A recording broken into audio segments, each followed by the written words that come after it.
अस्सलाम वालेकुम students, welcome back to the channel. Last time हमने जो डेटा मैनेजमेंट का चैप्टर स्टार्ट किया था उसका हमने एक पार्ट पढ़ा था टिल दिस स्लाइड। ठीक है, इसके बाद आज जो हम स्टार्ट कर रहे हैं पार्ट 2 ऑफ दिस चैप्टर और इस टॉपिक का हमारा नाम है डिस्क्रिप्टिव स्टैटिस्टिक्स। ठीक है, अच्छा, ये टॉपिक थोड़ा सा ऐसा है, स्टूडेंट्स को मुश्किल लगता है और है भी थोड़ा सा ऐसा, मतलब थोड़ा हटके हैं, सर के ऊपर से जाता है, लेकिन मैं कोशिश करूँगा कि आपको सही समझा सकूँ और अल्लाह मुझे समझाने की तौफ़ीक अता फ़रमाए। आप लोग सब बोलो आमीन। और आप लोग भी थोड़ा बहुत समझने की कोशिश करेंगे, क्योंकि ये कोई ऐसी चीज़ नहीं है कि मैं बोलूँ और आपको सीधा-सीधा समझ आए। तो you have to watch again and again. अगर आपको एक बार से समझ नहीं आया तो आप वीडियो दोबारा देखें, तीसरी दफ़ा, चौथी दफ़ा देखें। साथ में जितने भी मतलब प्लेटफ़ॉर्म्स है, गूगल है, चैट जीपीटी है, डिफरेंट मतलब एआई है, उसको आप उससे भी हेल्प ले सकते हैं, क्योंकि वो इंसान की हेल्प के लिए है, तो you can take help from that. इसमें कोई शर्म की बात नहीं है। ठीक है, मैं खुद भी वहां से ही जो है, अगर मुझे कोई चीज समझ नहीं आती तो मैं वहां से देख के आता हूँ। ठीक है, तो there is nothing to be worry about. ठीक है, सो लेट्स गेट स्टार्टेड। सबसे पहले आपको डिस्क्रिप्टिव स्टैटिस्टिक्स का बताया गया है कि ये है क्या। तो there is a set of tools and technique used to organise, describe and summarise numerically the characteristics of samples, population and related collection of information. मतलब ये एक डिस्क्रिप्टिव स्टैटिस्टिक जो है वो तरीका है, जो हमने पीछे डेटा वगैरह की बात की थी ना, ये वो तरीका है जिसमें हम डेटा को ऑर्गेनाइज करते हैं। ऑर्गेनाइज मतलब अरेंज करते हैं। भाई डेटा आपने लिया है लेकिन वो तरतीब से नहीं है, तो आपने उसको अरेंज किया। इसके अलावा उसको समराइज करते हैं। समराइज मतलब उसको बहुत बड़े डेटा को कम जगह पे यानी छोटा करके लिखते हैं। और डिस्क्राइब करके लिखते हैं। डिस्क्राइब मतलब ऐसे अंदाज में लिखते हैं कि पढ़ने वाले को समझ आए। ठीक है, जब हम ये सब करते हैं, आपका जो सैंपल है, पॉपुलेशन है, डेटा है, जो भी है, ठीक है, उसको आसान बनाना ताकि सामने वाले को समझ आए, ऑर्गेनाइज हो, तरतीब से हो। ठीक है, और बहुत बड़ी चीज को आप छोटा करके लिखें।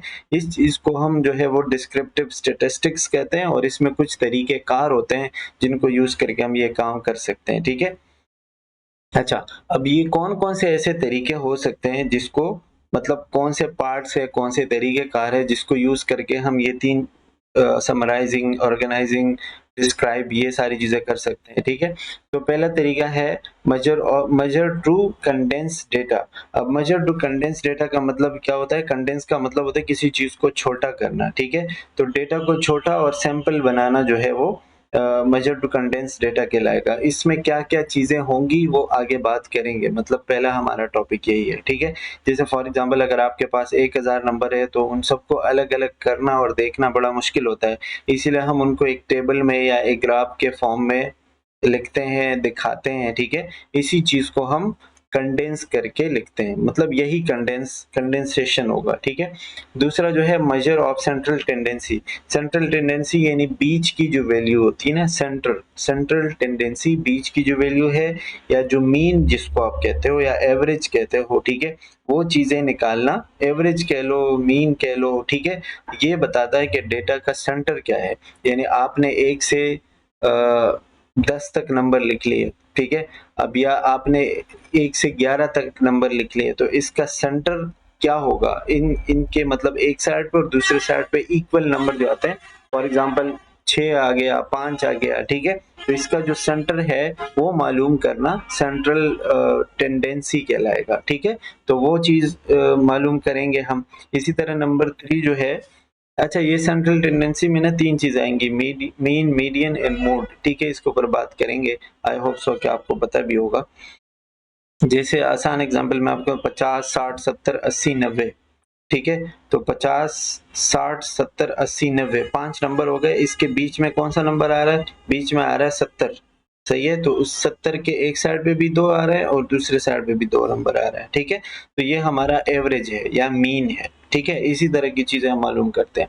नंबर 3 जो है that is measure of variability. Measure of variability यानी वेरिएशंस, डेटा एक दूसरे से कितना डिफरेंट है, कितना फैला हुआ है, ठीक है? जैसे 1 से 100 तक नंबर है, ठीक है? तो 1 से 100 तक जो है उसमें 1 से 20 तक कितने हैं, 20 से 40 तक कितने हैं, 40 से 100 तक कितने हैं, ठीक है? जैसे अगर उसमें से 60 नंबर ऐसे हैं जो 1 से 40 तक है, ठीक है? और बाकी 40 जो है वो 40 से 60 तक है, ठीक है? बाकी 40 नहीं, मतलब बाकी 20, और बाकी जो 20 बच गए वो 60 से 100 तक है। तो ये जो है आपका वेरिएबिलिटी यानी कि वेरिएबल्स, डेटा कितना डिफरेंट है, ठीक है? फ़र्क कितना है डेटा में, तो ये आपको बताता है। जैसे फॉर एग्ज़ाम्पल आप समझो कि आपने क्लास में 5 टेस्ट लिया, 5 स्टूडेंट के नंबर आए 70, 71, 69, 70 और 5वें के भी 70 आया। तो मतलब ये सारे ऐसे ही नंबर है जो मतलब आस-पास है, ऑलमोस्ट सेम नंबर है, ठीक है? तो इसमें वेरिएबिलिटी इतनी ज़्यादा नहीं है। लेकिन अगर दूसरी साइड पे हम देखें तो एक क्या है 20, एक क्या है 50, एक क्या है 80, एक क्या है 90, एक क्या है 100, ठीक है? तो यहाँ पे अब वेरिएबिलिटी बहुत ज़्यादा है, ठीक है? तो ये वेरिएबिलिटी को चेक करना और इस चीज़ का जो है वो फैलाव देखना, ये मेजर ऑफ वेरिएबिलिटी कहलाएगा, ठीक है? और इसको भी हम मालूम करते हैं। ये मतलब अभी मैं आपको उसकी सिर्फ वो बता रहा हूँ कि ये है क्या। इसी तरह नंबर 4 जो है मेजर ऑफ रिलेशनशिप। रिलेशनशिप मतलब 2 चीज़ों का रिलेशन दिखाना, देखना, ताल्लुक देखना, पढ़ाई का आपके रिजल्ट से क्या ताल्लुक है, अच्छा ताल्लुक है या बुरा ताल्लुक है, ठीक है? एक्सरसाइज़ का अपने आपके फिटनेस से क्या ताल्लुक है, ठीक है? तो ये चेक करता है कि एक चीज़ दूसरी चीज़ से कनेक्टेड है या नहीं है। जितने ज़्यादा स्टूडेंट फॉर एग्ज़ाम्पल स्टडी करता है उतने ज़्यादा उसके मार्क्स आते हैं। तो दोनों का रिलेशन बेहतर है, ठीक है? तो आज पॉजिटिव रिलेशन या नेगेटिव रिलेशन, इस तरह की हम चीज़ें उसमें देखते हैं। तो ये कुछ तरीके होते हैं, 4 तरीके हैं जिसके ज़रिए हम ये सारा जो डिस्क्रिप्टिव स्टैटिस्टिक्स है ये पढ़ते हैं। तो इसमें से जो पहली चीज़ है वो है मेजर टू कंडेंस डेटा। इसके बारे में हम पढ़ते हैं। जैसा कि मैंने आपको पहले बताया, when the collected data is very large it is necessary to summarise and make it compact for easy understanding. पहले हमने बात की, जब बहुत बड़ा डेटा होता है उसको कम करना, छोटा करके लिखना, आसान बनाना ज़रूरी होता है ताकि वो समझ आए, ठीक है? ऑर्गेनाइज और इजी वे में जो है हम इसको बनाते हैं। अच्छा, usually quantitative data are condense, जाहिर है ज़्यादातर हम नंबर को कम कर सकते हैं, ठीक है? ज़्यादातर जब हम डेटा को कंडेंस करते हैं तो क्वांटिटेटिव डेटा होता है, यानी नंबर वाली चीज़ें होती है, ठीक है? The various measure to use to condense data are as follows. अब इसको कंडेंस करने के लिए हम कौन-कौन से तरीके यूज़ करते हैं? पहला तरीका जो है वो है फ्रीक्वेंसी डिस्ट्रीब्यूशन। फ्रीक्वेंसी डिस्ट्रीब्यूशन का मतलब होता है कि नंबर्स, ठीक है? एक चीज़ कितनी दफ़ा आई है। आप जो है क्लास में 50 बच्चे हैं, 50 बच्चों में आप ब्लड ग्रुप चेक करना चाहते हो, तो आपने देखा कि ब्लड ग्रुप ए जो है वो 5 बच्चों का है, तो आप ए लिखेंगे, आगे 5 लिखेंगे, ठीक है? फिर जो है ब्लड ग्रुप ओ जो है वो 20 बच्चों का है, तो ओ के आगे आप 20 लिखेंगे, ठीक है? इसी तरीके से आप फ्रीक्वेंसी यानी काउंट बताते हो। मैं आपको बताऊँ कि भई क्लास में जो है वो 80% मार्क्स लेने वाले बच्चे कितने हैं? आप कहेंगे सर कोई 30 बच्चे ऐसे हैं, तो आपने मुझे उसके नाम नहीं बताए, आपने बस सीधा-सीधा नंबर बताया, ठीक है? तो नंबर जो है वो बताना फ्रीक्वेंसी कहलाता है। फ्रीक्वेंसी डिस्ट्रीब्यूशन यानी सीधा-सीधा नंबर बताना, ठीक है? जैसे आप ये फ्रीक्वेंसी काउंट है 1, 2, 3, 4, ठीक है? जैसे आप फॉर एग्ज़ाम्पल ये 1 है, अलग है ना, तो ये 1, ये लड़कियाँ जो है 2 है, ये जो बीच में थोड़े से शपाटर लग रहे हैं ये 3 है, ठीक है? और ये जो छोटी लड़कियाँ हैं ये 2 है। तो यहाँ पे आपको सीधा-सीधा नंबर बताया गया, ठीक है? तो ये फ्रीक्वेंसी काउंट कहलाएगा। दूसरा जो है वो ग्राफिक रिप्रेजेंटेशन होता है। ग्राफिक रिप्रेजेंटेशन ये आप देख रहे हो, इस तरह के ग्राफ्स आपने देखे होंगे न्यूज़पेपर्स में, आर्टिकल्स में, डिफरेंट चीज़ों में, तो ये ग्राफ के ज़रिए दिखाना, ठीक है? ये जो है ग्राफ है, ये अलग ग्राफ है, ये अलग ग्राफ है, हिस्टोग्राम और बार चार्ट और पाई चार्ट और इस तरह की चीज़ें होती है, ठीक है? जैसे ये जो है इसको पाई चार्ट कहते हैं, इसमें हम परसेंटेज शो करते हैं। परसेंटेज यानी कि मेल इतने हैं, फीमेल इतने हैं, ठीक है? इस तरह की चीज़। जो है वो bar chart, pie chart, histogram, line graph इस तरह की चीजें होती है। तो मतलब या तो आप फ्रीक्वेंसी के जरिए दिखा सकते हो, डेटा को कंडेंस कर सकते हो, बहुत बड़ी चीज को कम कर सकते हो, या उसको ग्राफ में दिखा सकते हो, या फिर उसको परसेंटेज में शो कर सकते हो। 100 लोग हैं तो 100 को अलग अलग जो है वो काउंट करना मुश्किल होता है, ठीक है, तो आप परसेंट में बता दो भाई 100 लोगों में इतने परसेंट मेल है, 60% मेल है, 40% जो है वो फीमेल है, ठीक है। तो ये क्या है, परसेंटेज में दिखाना। जैसे मैं आपको बताऊं कि पाकिस्तान में जो है 34% डायबिटीज है। अब 34% डायबिटीज, ये तो नहीं है ना कि मैं एक एक बंदे को काउंट करूं फिर वो, तो आपने सीधा सीधा जो है मतलब एक परसेंटेज बता दिया। अब आप वो कैलकुलेशन करेंगे तो आपको पता चलेगा कि 34% पाकिस्तान की कितनी आबादी बनती है ना। तो एक बहुत बड़ी चीज को आप छोटे वे में बताते हो, छोटा करके बताते हो, ठीक है। इसको हम क्या कहते हैं, इसको हम कहते हैं मेजर टू कंडेंस डेटा या डेटा कंडेंसेशन, ठीक है। अब ये जो तरीका आपको बता रहे हैं इसमें पहला तरीका है फ्रीक्वेंसी। फ्रीक्वेंसी का मैंने जैसे बता दिया, कोई वैल्यू कितनी बार रिपीट होती है वो फ्रीक्वेंसी कहलाती है। It is the number of times the data value occurs, यानी कितनी बार रिपीट हुई है। मैं आपको बताऊं कि जो है वो क्लास में ना 10 से 15 साल के बच्चे कितने हैं, तो आप कहते हैं कि भाई 13 साल के 5 है, 14 साल के 10 है, और इस तरह के आप जो है वो रिपीट करके बताते हो ना। तो ये जो है फ्रीक्वेंसी, वही जो नंबर्स तादाद जो है। अच्छा, फिर दूसरी चीज जो बताई गई है फ्रीक्वेंसी डिस्ट्रीब्यूशन। फ्रीक्वेंसी डिस्ट्रीब्यूशन क्या है, मतलब डेटा को जो है ना आप टेबल के फॉर्म में शो करते हो, जैसे ये है, तो ये फ्रीक्वेंसी डिस्ट्रीब्यूशन है, आप इसको देख सकते हो। टेबल के फॉर्म में अरेंज करना जहां हर वैल्यू को आसानी से समझा दिया जाता है और उसकी फ्रीक्वेंसी लिखी होती है, ठीक है। Frequency distribution can be use for all data levels, nominal, ordinal, interval and ratio. ये हमने पढ़ा है पिछले पार्ट 1 में, हमने ये चीजें पढ़ी है कि आप डेटा को जो है किस तरह अरेंज करते हो। तो फ्रीक्वेंसी टेबल आप किसी चीज के लिए बना सकते हो, किसी भी के लिए, ठीक है। Score are usually grouped into equal class interval of ranges which represent differences between the highest and lowest values, ठीक है। जैसे फॉर एग्जांपल मैं आपको बताऊं कि अगर वैल्यू बहुत ज्यादा है या आप समझो कि बहुत कम है, जैसे आप टेबल बना रहे हो और 20 से कम, जैसे स्टूडेंट्स की हम एग्जांपल लेते हैं, क्लास में 20 से कम स्टूडेंट्स है, तो उसके लिए हमें ये चीज बनाने की जरूरत नहीं होगी क्योंकि वो ऑलरेडी कम है ना। 20 से कम है, 10 है, 15 है, तो उनका तो आप सीधा सीधा एक नाम, एक लिस्ट लिख के, नाम वगैरह लिख के उस पर आप जो है वो कर सकते हो, ठीक है। उनके आगे मार्क्स लिख सकते हो, जो भी आपने करना होता है। तो उसमें हमें वो फ्रीक्वेंसी टेबल बनाने की या फ्रीक्वेंसी डिस्ट्रीब्यूशन बनाने की जरूरत नहीं होती। लेकिन अगर वो मोर देन 20 है, यानी 20 से ज्यादा है, 30, 40, 50, और वो सबका डेटा जो है आप एक एक करके नहीं लिख सकते हो, तो फिर हम क्या करते हैं, फिर हम उसमें ग्रुप्स बनाते हैं, ठीक है। जैसे फॉर एग्जांपल यहाँ पे ये जो आप देख रहे हो, इसमें कोई फॉर एग्जांपल 100 बच्चे हैं, ठीक है। तो 100 बच्चों को अलग अलग लिखना और उनके लिए वो बनाना बड़ा मुश्किल होता है।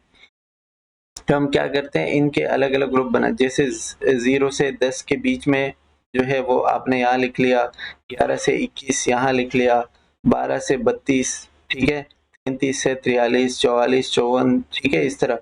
तो ये आपने उनका एक वो बनाया, ठीक है, ग्राफ बनाया। तो इसमें आपने एक एक करके नहीं लिखा 1 2 3 4 5 6 7 8 9 10, इस तरह नहीं लिखा।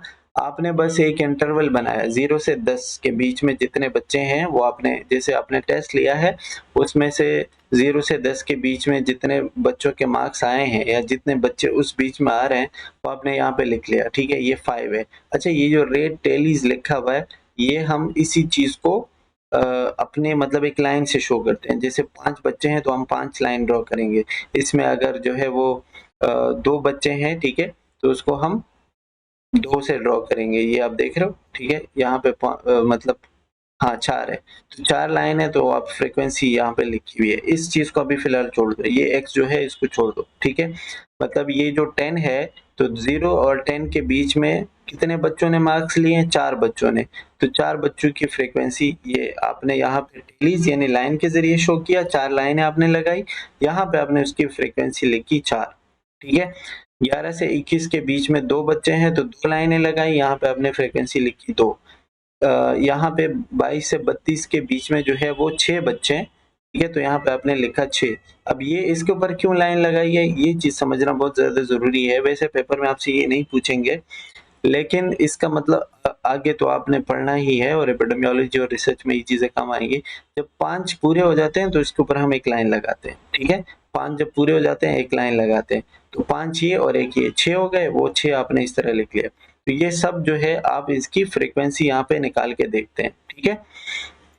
अच्छा, तो ये फ्रीक्वेंसी आई होप कि आपको समझ आई होगी। इसी तरह या अगर हम इसको थोड़ा और आसान बनाएं, जैसे क्लास में 50 बच्चे हैं या आपके पास 50 लोग हैं, वो 50 के 50 आप नहीं लिख सकते हो, आपने उसके 5 इंटरवल बनाए, यानी 5 कैटेगरी बनाए। 0 से 10, फिर 11 से 20, फिर 21 से 30, फिर 31 से 40 और फिर 41 से 50, ठीक है? तो ये आपने क्या किया, उसके 5 कैटेगरी बनाए। अब उसके बीच में जितने जितने मार्क्स वाले बच्चे आते हैं वो आपने करते जाना है, ठीक है? तो फ्रीक्वेंसी उसके आगे लिखते जाना है। अच्छा, इसी तरह जो है वो कम्युलेटिव फ्रीक्वेंसी या ओ गिव भी इसको कहते हैं। कम्युलेटिव फ्रीक्वेंसी क्या होती है, मतलब ये उसमें जो पीछे वाली फ्रीक्वेंसी होती है ना वो भी ऐड करता है। फॉर एग्जांपल ये जो है आपकी कम्युलेटिव फ्रीक्वेंसी कैसे होगी कि आपने पहले फ्रीक्वेंसी निकालनी है, मतलब ये तादाद निकाला, फिर आप इन दोनों को, जैसे पहले का तो 4 ही आएगा, ठीक है, फिर आप क्या करोगे, जब ये 4 आया तो फिर आप इसके साथ जो है ना आगे वाली ऐड करते जाओगे। जैसे आपके पास 4 आया था, ठीक है, तो फिर आगे का जो नेक्स्ट फ्रीक्वेंसी है, जैसे नेक्स्ट 2 है, तो 2 आप 4 के साथ ऐड करोगे तो 6 आएगा। फिर 6 के बाद तीसरा 6 आ रहा है तो 6 और 6 के ऐड करके 12 आएगा। फिर 12 के साथ 3 ऐड करोगे 15 आएगा। फिर 15 के साथ 12 ऐड करोगे 27 आएगा। फिर 27 के साथ 2 ऐड करोगे तो 29 आएगा। 29 के साथ 9 ऐड करोगे 38 आएगा। ठीक है, 38 के साथ 6 तो 44, फिर 6 तो 50। ठीक है, तो ये आपको ये बताएगा कि भाई सारे के सारे बच्चे, फॉर एग्जांपल 50 है, सही है, उनकी फ्रीक्वेंसी 50 है और या इतने बच्चों ने टेस्ट दिया है, व्हाटएवर, ठीक है, ये आपकी फ्रीक्वेंसी जो है वो प्रॉपर आनी चाहिए और ये इसका जो सम है वो भी लास्ट में इसके बराबर आना चाहिए। ये जो फ्रीक्वेंसी है इसके बराबर आना चाहिए। इसका मतलब ये हुआ कि अगर ये 50 से ज्यादा आया या कम आया तो आपने कहीं ना कहीं कोई गलती की है, यानी अगर आपकी कम्युलेटिव फ्रीक्वेंसी इस फ्रीक्वेंसी के बराबर नहीं आई तो मतलब आपने इसमें कहीं ना कहीं एडिशन में गलती की है। समझ आ रही है ना बात? ठीक है, तो इस तरह आप कम्युलेटिव फ्रीक्वेंसी निकाल सकते हो। कम्युलेटिव फ्रीक्वेंसी यानी प्रीवियस जो फ्रीक्वेंसी है आप उसको भी ऐड करते जाते हो। 4 आया है पहले, पहले के साथ आप तो कुछ नहीं ऐड कर सकते ना, वो तो वही आएगा। फिर उसके साथ आप नेक्स्ट ऐड करते जाओगे, 4 + 2 6, 6 + 6 12। ठीक है, तो इस तरह आप कम्युलेटिव फ्रीक्वेंसी निकाल सकते हो। ठीक है, अच्छा, अब ये ओ गिव क्या है? ओ गिव मतलब ये भी एक ग्राफ होता है जो कम्युलेटिव फ्रीक्वेंसी को शो करता है। बेसिकली ये जो पूरा ग्राफ है इसको आप मतलब ये पूरा आपका कम्युलेटिव फ्रीक्वेंसी है। ठीक है, अच्छा, अब यहाँ पे ये जो x है और ये जो EFX है, ठीक है, इसकी जरा बात करते हैं। फॉर एग्जांपल यहाँ पे जो है आपको x का मतलब जो है ना इसका मीन होगा। ये जो x लिखा हुआ है ये इन दोनों का मीन होगा। जैसे फॉर एग्जांपल 0 और 10 के बीच में क्या नंबर आएगा, उसका बीच का नंबर क्या होगा? 5, तो आपने यहाँ लिख लिया। 11 और 21 के बीच का नंबर क्या होगा? 16, ठीक है, तो वो आपका x यहाँ है। 22 और 32 का बीच का नंबर है 27, इसी तरह इसका होगा 38। तो ये आप सारे इसके x मीन जो है ना, मीन वो आप निकालोगे, ठीक है, और यहाँ पे लिखोगे। ठीक है, फिर लास्ट में हम इसका वो ये निकालते हैं EFX। ठीक है, तो आप इसको जो है इसके साथ जो है वो मल्टीप्लाई करते हो और जैसे ये 5 को मल्टीप्लाई करोगे, इसका जो मीन होगा, मतलब इनका जो मीन है उसको मल्टीप्लाई करोगे फ्रीक्वेंसी से। फ्रीक्वेंसी इसकी 4 थी तो 5 4 जार 20। ठीक है, तो ये आपके पास एक लास्ट में डेटा आ जाता है। 16 20 आर 32, फिर इसी तरह 162, ये आप इसको मल्टीप्लाई करोगे 114। ठीक है, तो आपके पास लास्ट में एक डेटा आ जाएगा। तो ये खैर इतना डिटेल में आपको जाने की ज़रूरत नहीं है। अब जो मैं आपको बताना चाह रहा हूँ या फिर आपके पेपर के हिसाब से जो चीज़ डिफरेंट है, पेपर में ग्राफ नहीं आता है, आपसे ग्राफ के बारे में कुछ भी नहीं पूछता। कम से कम आपको फ्रीक्वेंसी पता हो कि ये है क्या। सिंपली किसी भी चीज़ का तादाद जो है वो फ्रीक्वेंसी कहलाएगा, ठीक है। कम्युलेटिव फ्रीक्वेंसी क्या होगी? पीछे वाली फ्रीक्वेंसी को आगे वाली के साथ ऐड करना, ठीक है। और जब लास्ट में हम उसका रिजल्ट देखेंगे तो वो सेम होना चाहिए, यानी यहाँ पे सारी फ्रीक्वेंसी को ऐड करके 50 आ रहा है, तो यहाँ पे भी जब आप ऐड करोगे तो 50, मतलब लास्ट में 50 आना चाहिए। वैसे तो अब इसको ऐड करोगे तो बहुत ज्यादा आएगा, इसके लास्ट में 50 ही आना चाहिए, ठीक है। तो मतलब इस तरह आप इस चीज को देख सकते हैं। ज्यादा इसमें दिमाग का पाने की जरूरत नहीं है, ज्यादा डीप जाने की जरूरत नहीं है। अभी पेपर में दिन कम है, तो जस्ट आप जो चीज मैं आपको बता रहा हूँ, जिस चीज पे मैं ज्यादा जोर दे रहा हूँ, उसी चीज को आपने पढ़ना है, ठीक है। इसके अलावा है ग्राफिक रिप्रेजेंटेशन। ग्राफिक रिप्रेजेंटेशन का मतलब क्या होता है कि ये जो चीज है देख लीजिएगा, खैर मैं आपको बता रहा हूँ कि ग्राफ को पिक्चर्स, ग्राफ मतलब डेटा जो है उसको पिक्चर्स के जरिए, ग्राफ के जरिए या चार्ट्स में दिखाना, ठीक है, ताकि वो जल्दी और आसानी से समझ आ जाए, इसीलिए हम इसको ग्राफिक प्रेजेंटेशन कहते हैं। तो use to present data in an organise concise manner, मतलब एक तरीके से हम यूज करते हैं, ठीक है। और इसमें जो है they must have a title, यानी इसमें टाइटल ज़ाहिर होना चाहिए। टाइटल मतलब ये तो बताओगे ना कि ग्राफ किस चीज का है, तो टाइटल होना चाहिए, इंडेक्स होना चाहिए। इंडेक्स मतलब लेबल होना चाहिए। ग्राफ में आप हर एक चीज का आपको पता हो कि ये मेल के लिए, ये फीमेल के लिए, ठीक है। इसी तरह in the scales must be appropriate, scale जो इसके साइड पे नंबर लिखे होते हैं ना, वो बिल्कुल सही होने चाहिए। तो ये तीन चीजें कम से कम ग्राफ में आपने ख्याल करना है। जब ये तीन चीजें सही होती हैं तो आपका ग्राफ सही होता है। कौन कौन सा? टाइटल, ग्राफ किस चीज का है, इंडेक्स, ग्राफ के अंदर जो लेबल्स है वो ठीक हो, और स्केल जो है, ठीक है, वो आपके सही हो। The graph that are commonly use in research reporting are, मतलब जो नॉर्मली ग्राफ यूज होते हैं, बार डायग्राम होता है, पाई चार्ट, ये बहुत ज्यादा यूज होता है। Frequency polygon, line graph, cumulative frequency curve, scattered diagram, pictogram and maps. और इसमें ये जो 4-5 बताए गए हैं, ये सबसे कॉमन यूज होने वाले हैं, ठीक है। तो ग्राफ जो है काफी सारे होते हैं, और इसके जो है बहुत सारे यूजेस होते हैं, जो अभी हम एक एक करके जो पीपीटी में है वो डिस्कस करेंगे। पहले आपको बताया गया है हिस्टोग्राम। ये वाला ग्राफ बड़ा कॉमन है, हर जगह आपने देखा होगा, तकरीबन बहुत ज्यादा यूज होता है, ठीक है। इसमें आप देख रहे हो कि इसमें बीच में कोई एक दूसरे से वो नहीं है, यानी फासला नहीं है, ठीक है। तो ये एक ऐसा ग्राफ है, यहाँ पे जो लिखा है histogram is used to present the continuous data. ऐसा ग्राफ है जो कंटीन्यूअस डेटा को शो करता है। कंटीन्यूअस डेटा लास्ट टाइम हमने पढ़ा था पार्ट 1 में कि वो डेटा होता है जो किसी भी वैल्यू में हो सकता है, पॉइंट में हो सकता है, डेसिमल में हो सकता है, फ्रैक्शन में हो सकता है, ठीक है। मतलब किसी भी तरह का डेटा हो सकता है, सिर्फ एग्जैक्ट कोई एक नंबर नहीं होता। तो ये कंटिन्यूस डेटा कहलाता है, जैसे height, weight, age, blood pressure, कोई भी, तो वो आपका हिस्टोग्राम में आएगा, सही है। जैसे यहाँ पे आप देख रहे हो 20, जैसे अगर हम एज की ही बात करें कि 20 साल वाले इतने हैं, 30 साल वाले इतने हैं, 40 साल वाले इतने हैं, 50 साल वाले सबसे ज्यादा है, 60 साल वाले उससे कम है, 70 वाले उससे कम है, 100 वाले इतने, ठीक है। तो ये आप क्या करते हैं, मतलब हर एक बंदे को अलग अलग देखने के बजाय आप उनका एक क्या करते हैं, एक वे देखते हो, एक सिंपल अंदाज में देखते हो, ठीक है। फ्रीक्वेंसी ये नंबर है, जैसे कि 20 साल का बंदा, ये आप देख रहे हो 2 पे खत्म हो रहे हैं, यानी दो दो बंदे हैं 20 साल के। 30 साल का जो है वो 4 पे खत्म हो रहे हैं, यानी कि 4 बंदे हैं, फ्रीक्वेंसी बताया हुआ है, ठीक है। 50 साल जो है वो 5 पे खत्म हो रहे हैं, यानी कि 5 बंदे हैं। 60 साल वाले जो है वो 3 पे खत्म हो रहे हैं, 3 बंदे।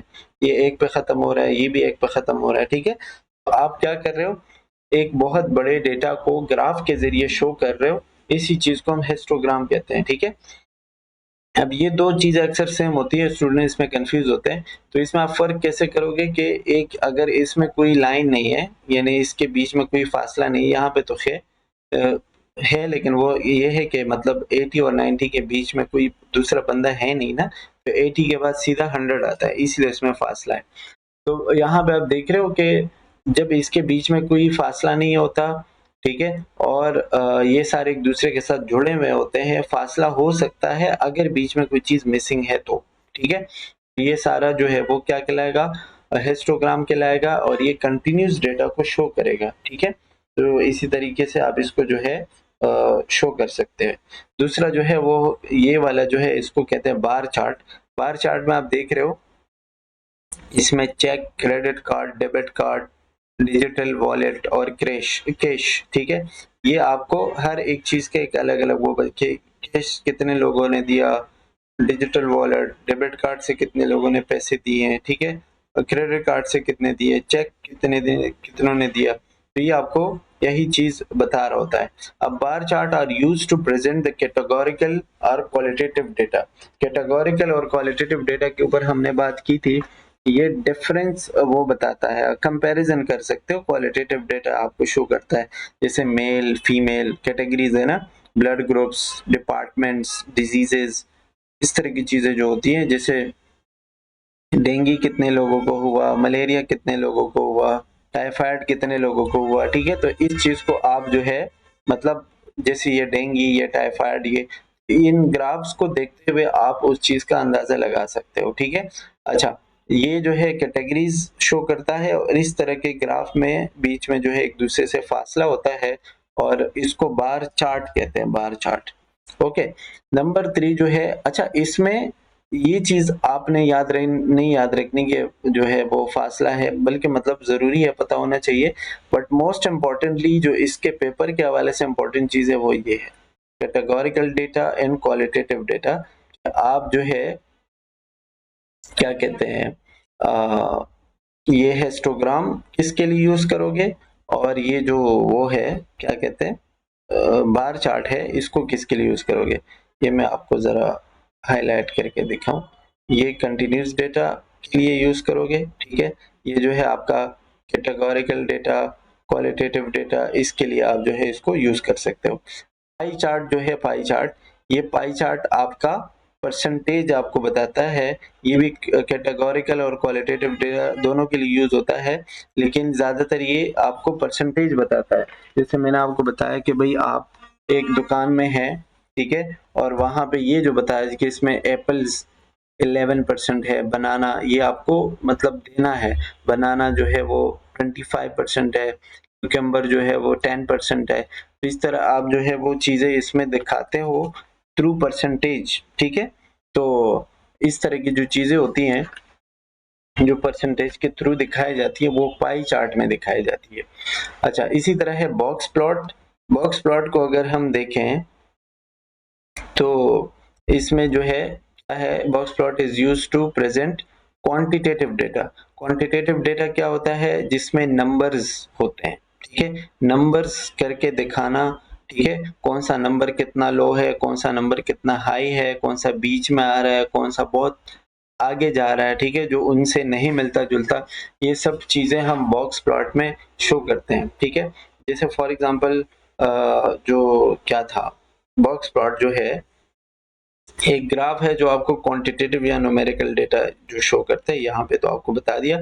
It is use to detect outlier. अब ये आउटलायर क्या है, आउटलायर बड़ी इंपॉर्टेंट चीज होती है कि it is the value, outlier का पता होना चाहिए, इंपॉर्टेंट हो सकता है। It is the value that lies outside the data, यानी जो डेटा से बाहर हो, ठीक है। डेटा से बाहर का मतलब क्या हुआ कि मतलब कुछ वैल्यूज ऐसी है जो मिलती जुलती है, उसमें एक वैल्यू ऐसा है जो बहुत ही अलग है, ठीक है, and that can affect the overall data, और जिसका असर बाकी पूरे डेटा पे हो सकता है। अगर मिसाल के तौर पर मैं आपको बताऊं 50, 52, 55, 54, 53, तो ये क्या है, मिलते जुलते नंबर है, ठीक है। एक नंबर आया, नेक्स्ट जो नंबर है वो है 98, ठीक है। अब क्या हुआ, 5 नंबर मिलते जुलते हैं, एक नंबर उससे बहुत डिफरेंट है, ठीक है। तो 98 यहाँ सबसे अलग है, मतलब ये आउटलायर है, ठीक है। अब अगर आप वो 50, 52, 54, 53, 55 इस तरह की चीजों का मीन निकालोगे तो आसपास का ही आएगा, लेकिन अगर आप उसमें 98 भी ऐड करके मीन निकालोगे तो फिर जो है वो मीन कुछ और आएगा। यानी एक नंबर ज़्यादा ऐड करने से या एक नंबर थोड़ा बाहर की तरफ जाने से पूरे डेटा का जो मीन है वो चेंज हो गया, ठीक है? इस चीज़ को आउटलायर कहेंगे। तो हम इस ग्राफ में एक तो सबसे लोवेस्ट वैल्यू और एक सबसे अपर क्वार्टाइल यानी सबसे बड़ी वैल्यू जो होती है वो शो करते हैं, मीडियन या मीन शो करते हैं, ठीक है? और इसके अलावा हम इसमें ये देख रहे हो मैक्सिमम वैल्यू, मिनिमम वैल्यू, ठीक है? और आउटलायर भी शो करते हैं। तो मतलब बॉक्स प्लॉट में हम ये चीजें देखते हैं, ठीक है? बॉक्स प्लॉट का इतना खास कोई सवाल आता नहीं है, लेकिन पता होना चाहिए। अच्छा, स्कैटर प्लॉट क्या होता है? जैसे आप देख रहे हो कि स्कैटर का मतलब होता है फैला हुआ, ठीक है? कोई चीज जो बहुत ज्यादा वेरिएबल हो, और इसमें हम जो हमने पढ़ा कि रिलेशनशिप देखते हैं।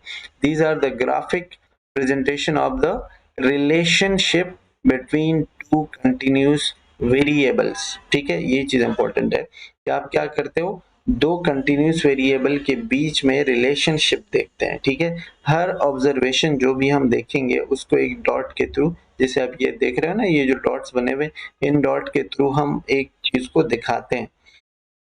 अब यहाँ पे ये लाइन जा रही है ऐसे, इसी लाइन के साथ साथ अगर ये डॉट्स भी ऊपर की तरफ जा रहे हैं तो इसका मतलब ये कि रिलेशन पॉजिटिव है। पॉजिटिव रिलेशन का मतलब कि अच्छा रिलेशनशिप है। एक चीज अगर बढ़ती है तो दूसरी भी खुद ब खुद बढ़ती है। आप एक्सरसाइज करोगे तो फिटनेस बढ़ती रहेगी, ठीक है? तो दोनों का रिलेशनशिप पॉजिटिव है।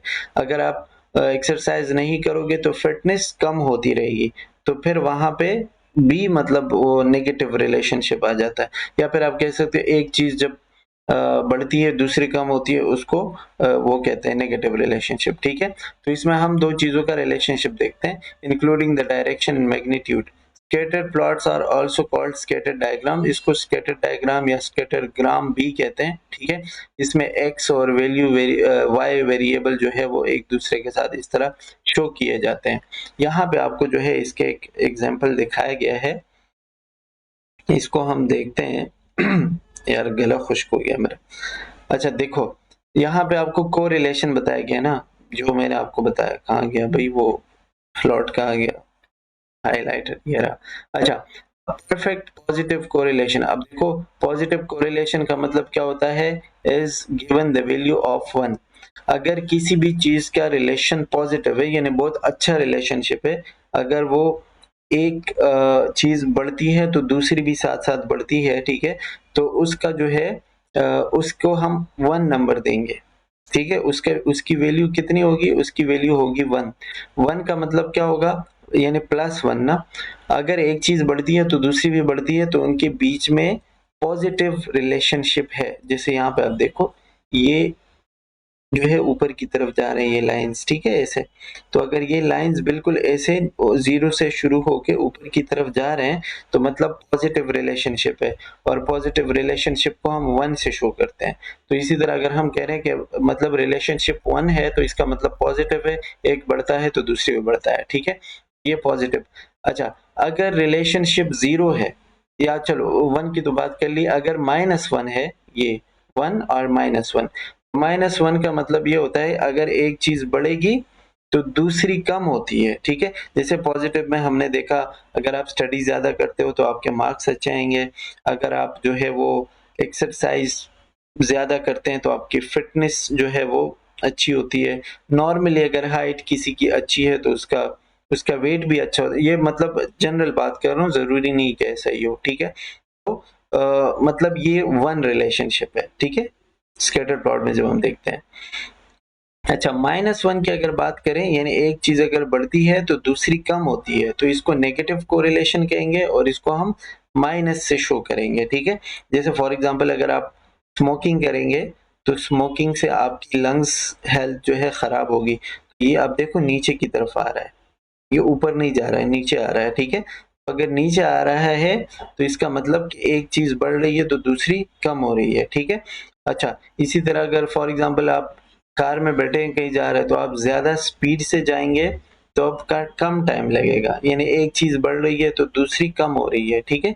इस चीज को नेगेटिव रिलेशनशिप कहते हैं या नेगेटिव कोरिलेशन कहते हैं, और इसको हम क्या करते हैं, 1 - 1 से शो करते हैं, ठीक है। तो 1 - 1 का कम से कम पता होना चाहिए कि 1 क्या है, -1 क्या है, ठीक है। अच्छा, और यहाँ पे द स्ट्रॉन्गर कोरिलेशन, मतलब स्ट्रॉन्गर या the stronger correlation between the variable, stronger जितना होगा तो वो 1 होगा अगर पॉजिटिव है, और अगर नेगेटिव है तो -1 होगा, ठीक है।